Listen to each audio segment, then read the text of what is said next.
Multi-21, c'est... Yeah, Multi-21. Bonjour à tous et bienvenue dans ce nouvel épisode de Multi-21, un épisode un peu spécial puisqu'aujourd'hui on parle d'une écurie mythique, Ferrari. On va débriefer cette première mi-saison de Ferrari et pour m'aider dans cette lourde tâche, je suis aujourd'hui avec Pierre. Salut Pierre, comment vas-tu ? Eh ben salut Louis, salut à tous. Écoute, ça va plutôt bien. Fin des vacances, la rentrée approche. Et oui, la rentrée approche et c'est d'ailleurs pour ça qu'on parle de la mi-saison des équipes. La rentrée, même pour les équipes de Formule 1, c'est bientôt. Et il était temps qu'on fasse un petit peu ce débriefing de la mi-saison de toutes ces équipes. Alors, comme je l'ai dit, on va parler de Ferrari. Alors je vais rappeler rapidement où se situe Ferrari à l'heure où nous parlons. Après 12 Grands Prix sur 21, Ferrari est donc deuxième du championnat du monde avec 288 points, contre 438 quand même pour Mercedes, il faut le rappeler. Et puis les deux pilotes Ferrari, Sébastien Vettel et Charles Leclerc, sont respectivement 4e et 5e avec 156 et 132 points au classement du championnat du monde. Alors, dis-moi Pierre, qu'est-ce que tu as pensé de cette première partie de saison pour Ferrari et pour les deux pilotes Ferrari ? Alors écoute, je pense qu'en guise d'introduction, je vais trancher un petit peu dans le vif et je vais m'attirer quelques foudres, mes excuses par avance. Mais Ferrari, je pense, a démontré une fois n'est pas coutume, qu'ils étaient bel et bien champions du monde des essais hivernaux.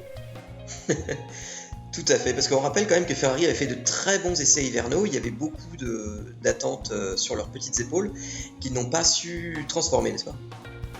Écoute, oui, ils ont engrangé énormément de kilométrage. La fiabilité était plutôt bonne. À Barcelone, la SF90 avait l'air vraiment très très à l'aise. Pour preuve, sur la dernière journée où chacun a un peu dévoilé son jeu, Ferrari était devant avec 3 millièmes d'avance sur Mercedes. Mercedes, c'est un tout autre sujet, ils ont eu des essais un peu plus compliqués, mais Ferrari s'était montré très constant, très dominant. On pouvait se dire, peut-être pas des Melbourne, parce que Melbourne c'est un tracé un peu atypique, mais on les attendait vraiment très très tôt dans la saison en se disant, oui, là cette année ça a l'air d'être bon, c'est dans la continuité de 2017 et de 2018. Oui, effectivement, Ferrari qui avait déjà déçu les deux saisons précédentes et qui, on va pas se mentir, déçoit de nouveau cette année. Alors, malgré tout, il n'y a pas que du mauvais dans cette demi-saison de Ferrari. On rappelle quand même que Ferrari est passé proche de la victoire en 3 occasions. À Bahreïn, où Charles Leclerc avait vraiment sa première victoire au bout des doigts. Quand son moteur a commencé à rendre l'âme, il a quand même réussi à ramener sa voiture en 3e position. Et il y avait aussi ce Grand Prix du Canada, je vais y arriver, où Sébastien Vettel a fait une erreur et a été ensuite pénalisé, ce qui lui a fait perdre la victoire. Et puis, de nouveau, Charles Leclerc est passé très proche de la victoire en Autriche, où il s'est fait dépasser de manière un peu rugueuse par Verstappen en toute fin de course. Donc, il y a quand même des raisons d'être optimiste chez Ferrari, puisqu'il y avait une voiture qui n'était pas si mauvaise que ça, il y avait des occasions de gagner des courses, mais il faut dire aussi que Ferrari, cette année, a réussi à gâcher un nombre assez incroyable d'occasions. Écoute, oui, là où Red Bull s'est montré très très opportun à l'inverse, Ferrari, on va le dire un peu crûment, un peu chier dans la colle, disons-le. Pardonnez-moi, mais des fois il y a que la vérité qui blesse un petit peu. Bahreïn, franchement, comment te dire, c'est un petit peu la même chose que le Luxembourg en 98. T'as une première ligne qui est toute rouge, donc tu peux te dire, allez, à la rigueur, s'il y en a un où il y a un problème, le deuxième peut assurer. Et là, non. Leclerc, très mauvais départ, mais il est très très bien remonté, il dominait de la tête et des épaules, il n'y avait aucun souci. Il a d'ailleurs montré qu'il était le patron face à Vettel. Je pense que Mattia Binotto et tout le staff de chez Ferrari, ça a dû trembler un petit peu pendant le déplacement. Et ce fameux Sébastien Vettel, leader de l'équipe depuis 2015, en grande difficulté, il fait une erreur lors d'un duel face à Hamilton qui lui fait perdre énormément de temps et qui fait qui ne peut pas assurer la victoire au moment de la défaillance de Charles Leclerc. Et oui, effectivement, et c'est vrai que Ferrari, je pense, paye aussi beaucoup les erreurs de Sébastien Vettel qui ont été nombreuses à Bahreïn, tu l'as dit, où il part en tête à queue en se battant contre Lewis Hamilton, mais aussi au Canada où il menait la course et il sort de la piste seul, ce qui engendre sa pénalité. On en a déjà reparlé, on ne va pas revenir dessus. Mais en tout cas, Sébastien Vettel, de nouveau cette année, il est sous pression. Il est sous pression et il commet énormément d'erreurs. Et alors, justement, est-ce que tu penses qu'on assiste en ce moment même à une passation de pouvoir chez Ferrari ? Je pense que Vettel lui-même et tout le staff chez Ferrari ne s'attendaient pas à ce que Leclerc soit aussi bon, aussi performant, aussi mature. Après, on aura l'occasion peut-être d'en parler quand on fera un petit peu le bilan concernant le Monégasque. Mais Vettel avait une vie assez tranquille avec Raikkonen qui était très bon second couteau, mais qui pouvait être dans le coup si c'était nécessaire. Mais bon, Raikkonen, on voyait que ça sentait un peu la fin de carrière, et voilà, là c'est une situation qui est complètement nouvelle pour Vettel, et je me permets de faire un parallèle avec la saison 2014 qu'il avait vécu chez Red Bull, où il sortait d'un leadership absolu face à Mark Webber avec 4 titres de champion du monde. Patatras, tout change, nouvelle réglementation, nouvelle voiture, nouvel équipier, et il a passé une saison infernale. 3 victoires pour Ricciardo, lui champion du monde sortant, 0 pointé. Et oui, effectivement, et c'est vrai que ça avait été en 2014 une saison compliquée pour Vettel. Alors on peut se dire qu'il avait peut-être en 2014 déjà l'esprit ailleurs, il avait peut-être déjà l'esprit chez Ferrari, mais effectivement il avait été malmené par un pilote, non pas rookie, mais très jeune, et c'est de nouveau quelque chose qui se produit cette année. Alors toutefois, on reste quand même, à l'heure où on parle, sur un 0-0 en termes de victoire, et en termes de points, donc Vettel est, j'ai les chiffres sous les yeux, 14 points... 24 points devant Leclerc. Donc il y a quand même pour l'instant un petit avantage pour Sébastien Vettel, en tout cas sur le bilan comptable. Mais finalement, allez, et si on lançait pas une nouvelle rumeur, est-ce que de nouveau Vettel n'a pas l'esprit ailleurs ? Est-ce qu'il n'aurait pas l'esprit un peu gris en ce moment, un peu Mercedes pour aller remplacer Valtteri Bottas ? Écoute, au niveau alors on sait que y a eu des grosses rumeurs entre Vettel et Toto Wolff sur un pré-contrat Mercedes au cas où Hamilton se retirerait, etc. Ce qui serait le coup du siècle pour on va dire les anglo-germaniques. On va les appeler comme ça parce que Mercedes n'a que l'entité d'allemande, et on sait que le gros du travail se passe quand même en Angleterre, pas très très loin de Silverstone. Oui, tout comme Renault d'ailleurs. Tout comme Renault. Peut-être qu'il a besoin d'un nouveau challenge, etc. J'avais cru lire à droite à gauche sur certaines rumeurs dans la presse allemande, la presse italienne, qu'il avait une vie personnelle un peu compliquée en ce moment, Sébastien Vettel, donc peut-être que ça joue probablement aussi. Ça peut influer un peu sur le mental du champion. Et on sait que la pression quand même à Maranello est extrêmement forte. Sébastien Vettel, c'est 4 fois champion du monde. Il est arrivé chez Ferrari dans une écurie qui n'était que l'ombre d'elle-même. Il y a eu 2015 pour remettre en route la machine. Il y a eu 2016 où ça a été un peu compliqué. Et à partir de 2017, la lumière commençait à se faire beaucoup plus vive. Elle était à portée de main en 2018. Et là, patatras 2019. Et la presse italienne ne l'épargne pas. Autant il est ovationné, il est vu comme un héros à chaque coup d'éclat. Là, notamment en Allemagne, c'était le Messi. Mais il a été traîné dans la boue et il a été considéré comme un moins que rien, par exemple, après son accrochage avec Verstappen à Silverstone. Oui, tout à fait. C'est vrai que j'en avais pas parlé, mais à Silverstone, il fait de nouveau une grosse erreur, Sébastien Vettel, en ratant complètement son freinage et en allant percuter Verstappen.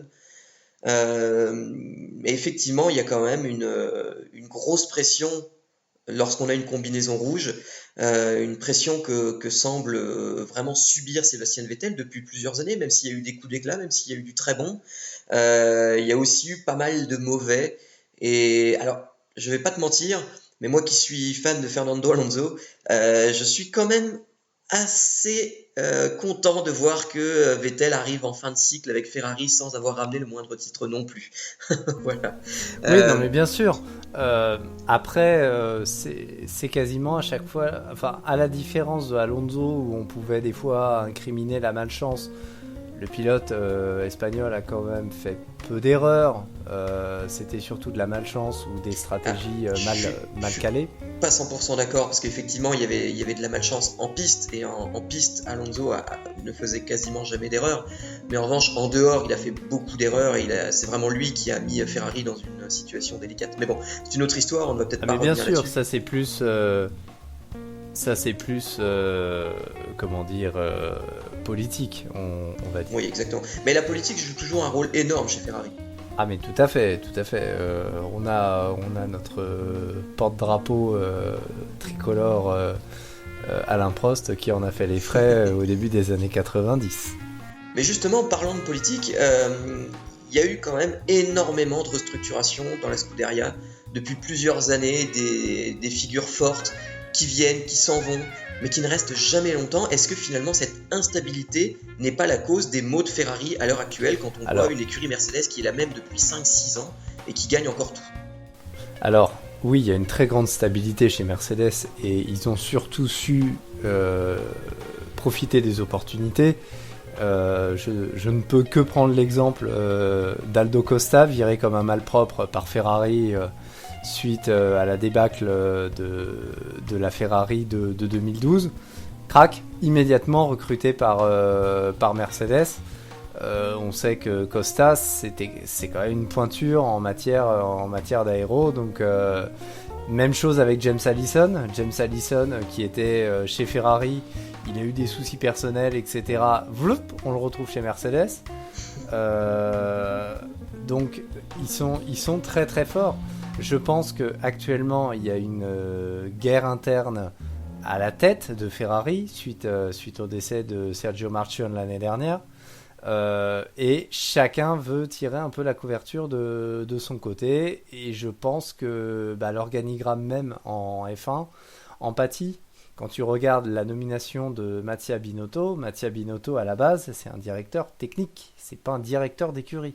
Donc c'est quelqu'un qui, sur le plan technique, etc., je pense est excellent. Ça fait très longtemps qu'il est là. Mais sur le côté management, c'est pas forcément la meilleure personne. Maurizio Arrivabene était très critiqué, mais il savait tenir en laisse ses deux pilotes. Oui, effectivement, et c'était une figure forte et très charismatique, et je pense que c'est un peu ce qui manque actuellement chez Ferrari, c'est vraiment une figure forte et charismatique qui va savoir fédérer l'équipe derrière lui ou derrière elle pour vraiment que tout le monde avance dans la même direction. Et comme tu le disais, j'ai l'impression que chacun tire un peu de son côté chez Ferrari actuellement, et c'est peut-être en partie ce qui cause les maux de la Scuderia à l'heure actuelle. Alors après, on peut peut-être entrevoir une légère amélioration peut-être sur la deuxième partie de saison. Tu as peut-être vu que récemment, il y a Simone Resta qui était chez Alfa Romeo, qui est Qui revenu va chez revenir, oui, Ferrari. tout à fait. C'est un très très bon ingénieur, il était designer en chef. Donc on peut supposer que déjà la Ferrari de l'année prochaine est déjà en cours d'élaboration et c'est déjà bien avancé. On peut peut-être donner le chantier à Resta, le chantier restant, sans faire de mauvais jeu de mots, peut-être la voiture de 2021. Comme tu le sais, il y a une profonde refonte technique. Faire un petit peu un coup à la Braun, où Braun était arrivé chez Honda en 2007. La voiture était une catastrophe, ne parlons même pas de celle de 2008. Il s'était concentré pendant un an et demi pour sortir la Braun en 2009 et quasiment tout pulvérisé. Donc là, on n'est pas sur une refonte aussi importante, mais on sait que Ferrari a souvent eu du mal sur les changements de réglementation. On l'a vu en 2014, on l'avait vu aussi également en 2009. Donc peut-être que c'est l'opportunité pour eux de redresser la tête, quitte à sacrifier un petit peu 2020. Et oui, et on en reviendra peut-être, on y reviendra pour ce qui est des perspectives de Ferrari pour cette fin de saison, mais c'est vrai que comme tu dis, on a été assez pessimiste sur notre bilan déjà de mi-saison pour Ferrari, mais je Oui. pense quand même qu'il y a des raisons d'être optimiste. Il y en a plusieurs. La première pour moi, ben, c'est Charles Leclerc évidemment, qui est excellent, qui certes est encore jeune, il fait encore des erreurs, mais il va progresser, il a encore une grosse marge de progression. Et je pense que ce sera vraiment un top pilote, probablement du niveau de Verstappen ou de Hamilton dans les années à venir, et ça va vraiment être un fer de lance de cette Scuderia Ferrari. Et je pense qu'on peut être très optimiste sur ce point-là. Et puis comme tu le dis, ça ne concerne pas cette saison, mais je pense que Ferrari n'a plus rien à jouer cette saison au championnat. Et ils vont pouvoir se concentrer assez rapidement déjà sur la voiture de l'année prochaine, et puis aussi peut-être commencer à travailler sur 2021. Donc il y a des raisons d'être optimiste pour le futur. Donc maintenant, Alors après, juste une petite chose, je me permets de te reprendre. Oui, au championnat constructeur, bon, ça va être un peu compliqué d'aller chercher Mercedes. Il y a Red Bull quand même qui est juste derrière, et je pense que pour eux, que pour Ferrari, c'est quand même important de conserver la deuxième place. On a vu que la Red Bull Honda a quand même beaucoup évolué depuis le début de saison, de façon très très impressionnante. Là où la Ferrari par moment avait tendance un peu à régresser, donc on va dire pour la beauté du geste, pour la beauté du sport, je pense que pour eux ça peut être gratifiant d'être ou de finir comme deuxième force du plateau. Donc je pense que la lutte entre Red Bull et Ferrari va être intéressante. On a vu que Red Bull avait un peu changé ses pions pour la deuxième partie de saison, on verra si ça porte ses fruits. Je pense qu'ils vont également payer la fiabilité du moteur Honda. Verstappen a bien révélé que le moteur Honda tenait à peu près 4 courses. Donc là, ils vont commencer déjà à être un petit peu sur la réserve. Donc qui dit réserve dit que les pénalités risquent de tomber. Si les pénalités risquent de tomber, ça peut être des opportunités pour Ferrari. oui, et Ferrari a quand même, face à Red Bull, un avantage non négligeable, c'est que eux ont deux pilotes capables de scorer des gros points.